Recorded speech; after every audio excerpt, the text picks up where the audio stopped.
বাংলাদেশের সরকারি গভর্নমেন্ট চাকরির 92% 98% আওয়ামী লীগের।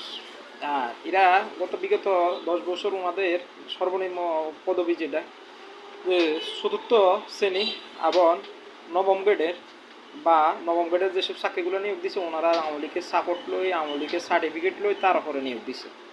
এখন শোনা প্রধানও কি উনি আওয়ামী লীগের না বিএমপির না অন্য দলের না নিরপেক্ষ, আমি তো বুঝি কুলাইতেছি না, যিনি ক্ষমতার কাছে দিয়ে আছেন। এখন আমি এটাতে বলতেছি যে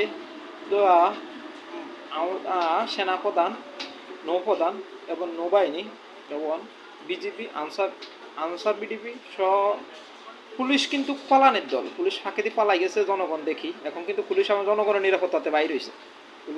পুলিশের নিরাপত্তাতে জনগণ থাকবে, এখন উল্টো হয়েছে। পুলিশের নিরাপত্তার জায়গাতে এখন জনগণ নিরাপত্তাতে পুলিশ বাইরে হয়েছে। তাহলে ওটাতে বাদ দিলাম, ওই কথাগুলোর দিকে দিলাম না। তাহলে ওরা সবাই মিলে আমার মনে হয় যুক্তি পরামর্শ করে সঠিক লোক প্রোভাইড প্রয়োজন।